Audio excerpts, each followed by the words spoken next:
இன்றைக்கி காலையில் பார்த்தீங்கன்னா கருவேப்பிலை சாதம் வச்சு சைடிஷ் பார்த்தீங்கன்னா உருளைக்கிழங்குங்க. சூப்பர் காம்பினேஷன் பார்த்துக்கோங்க. ரெண்டுக்குமே மேட் ஃபார் ஈச் அதர் மாதிரி. அப்புறம் எப்பயும் போல் பாத்திரத்தை விளக்கி வச்சாச்சு. குளிச்சுட்டு வந்து விளக்கேற்றிட்டேன். கடையும் க்ளீன் பண்ணிவிட்டு வந்துட்டு எனக்கும் சாப்பாடு போட்டு எடுத்துகிட்டு வந்துட்டேன். இந்த சீப்பும் ஹேர் பேண்டும் பார்த்தீங்கன்னா 40 ருபீஸ் வந்துச்சுங்க. முட்டை பார்த்தீங்கன்னா ஒவ்வொரு இடத்துல ஒரு மாதிரி இருக்குது. நம்ம 6.50க்கு கொடுக்குறோம்.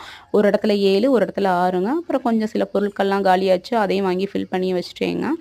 அப்புறம் இந்த காய்கறியெல்லாம் கொஞ்சம் இருக்குது. ஓகே, இதை வச்சு மேனேஜ் பண்ணிக்கலாம். இல்லை நம்ம கொடுக்கணும் இல்லையா, அதுதான். அப்புறம் சிம்பிளாக ஒரு கம்பி கோலம் போட்டு வச்சுட்டு அப்புறம் என்னடா வெட்ட வெளியே காட்டுறேன்னு பார்க்குறீங்களா, இந்த ஜிஞ்சர் பையன் பார்த்தீங்கன்னா காணாம போயிட்டியாங்க. அப்புறம் கத்திக்கிட்டே எங்க இருந்து வந்தப்ப எங்கிட்ட இருந்து நான் கூப்பிடுற சவுண்டை கேட்டு வந்திருக்கிறப்ப